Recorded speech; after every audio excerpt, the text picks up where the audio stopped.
ቤተሰቦቼ ዛሬ ማሳያችሁ በቀላሉ ሰውነታችን ላይ ያለውን አላስፈላጊ ፋት የምናጠፋበት ጠዋት በባዶ ሆዳችን በቀን 1 ብርጭቆ እንደዚህ አድርገን አዘገጃጀቱን እዚሁ ላይ አስቀምጬላችኋለሁ።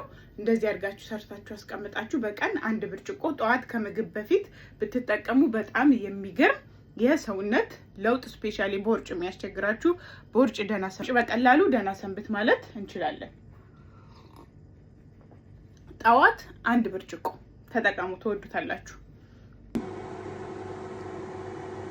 ዛሬ እንግዲህ በቀላሉ ሰውነታችን ላይ ያለውን የተከማቸ ቦርጭ ማጥፋት የምትፈልጉ ከሆነ የሚያስፈልጉን ነገሮች ልንገራችሁ። አንደኛ ዝንጅብል ልጣችሁን በደንብ አጥባችሁ ልጫውን ሳትልጡ መክተፍ ትችላላችሁ። አለዛም እንደዚህ ልጣችሁ መክተፍ ትችላላችሁ።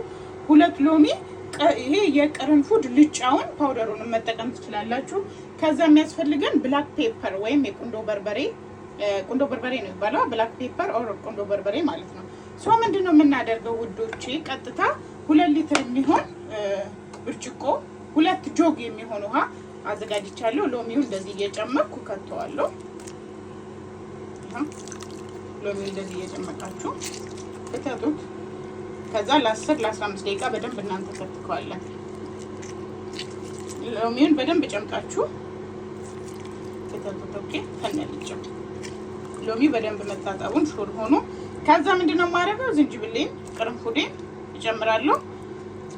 ኦኬ፣ ቀረፋ ቅርንፉድ አልኳችሁ፣ ቀረፋ ነው። ኦኬ ውዶቼ፣ ከዛ ፋይናሊ ምንድነው የምጨምረው ይሄ የቁንዶ በርበሬ የተፈጨው ነው። ፍሬውንም ፈጨት አድርጋችሁ መጨመር ትችላላችሁ። 1 ማንኪያ የሚሆን የቁንዶ በርበሬ ጨምራለሁ። ፍሬውንም ፈጨት አድርጉት። አለዛ እንደ የተፈጨም ካላችሁ እሱ መጠቀም ትችላላችሁ። 10-15 ደቂቃ በደንብ ይንተክተክ። ኦኬ ወዶቼ፣ ከዛ በመጠጡበት ዕቃ አስቀምጣችሁ ይሄንን ባንዴ አይደለም የምትጠጡት። 1 ብርጭቆ ጠዋት ላይ ሁሉ ጊዜ ጠዋት ከምግብ በፊት 1 ብርጭቆ ትጠቀማላችሁ ማለት ነው። ያው እንደዚህ አድርጌ ማስይዋለሁ። 15 ደቂቃ 10 ደቂቃ 20 ደቂቃ ብታደርጉ ችግር የለውም። በደንብ ሲንተከተክና ከለሩን እንትን ሲል አጠነፍፈውና በየቀኑ 1 ብርጭቆ ከዚህ ውሃ መጠቀም እችላለሁ።